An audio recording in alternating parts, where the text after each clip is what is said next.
18-ാം തീയതി ഉച്ചവരെ, 18-ാം തീയതിയാണ് ഈ പ്രശ്നം ഉണ്ടായത്. ഇന്നലെ ഉച്ചയ്ക്കാണ് പ്രശ്നം ഉണ്ടായത്. ആ ഉച്ചയ്ക്ക് പ്രശ്നം ഉണ്ടാകുന്നത് വരെ രാവിലെ മുതൽ ദർശനത്തിനെത്തിയിരിക്കുന്ന 44,401 പേരാണ്. അത്രയും പേരെ മാനേജ് ചെയ്യാൻ പറ്റില്ലെങ്കിൽ ദേവസ്വം ബോർഡ് പിരിച്ചുവിടണം സാറേ.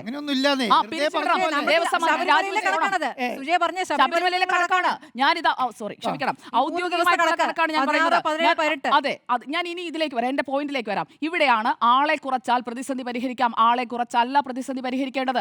ഇത്രയും ആളുകൾക്ക് നിൽക്കാനുള്ള സൗകര്യമൊക്കെ ഞാൻ മനസ്സിലാക്കുന്നത്, ഞാൻ കയറിയിട്ടുള്ളതാണ് 18-ാം പടി. ആ ശബരിമലയിൽ അതിനുള്ള സൗകര്യമുണ്ട്.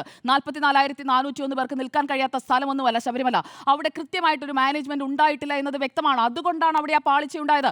അതിന്റെ ഉത്തരവാദിത്തം ഈ സർക്കാരിന് തന്നെയാണ്, സർക്കാരിനും ദേവസ്വം മന്ത്രിക്കും തന്നെയാണ്. അവിടെ ഈ തെരഞ്ഞെടുപ്പ് പെരുമാറ്റച്ചട്ടം വന്നിട്ട് 10 ദിവസമേ ആയിട്ടുള്ളൂ. ഈ 10 ദിവസത്തിനുള്ളിൽ ഒന്നുമല്ല ഇതൊന്നും തീരുമാനിക്കേണ്ടത്. അതൊക്കെ 10 ദിവസത്തിനുള്ളിലല്ല, 10 ദിവസത്തിനുള്ളിലല്ല. ഇന്ന് വരണമെന്ന് ഞാൻ പറയാം സാറേ, ഞാൻ പറയാം സാറേ, കഴിയുന്നതിനേക്കാളും ആൾക്കാർ ജനങ്ങൾ അങ്ങോട്ട് വരികയാണെന്ന് പറയട്ടെ. ഉൾക്കൊള്ളാൻ കഴിയുന്നതിലും അധികം വന്നിട്ടില്ല.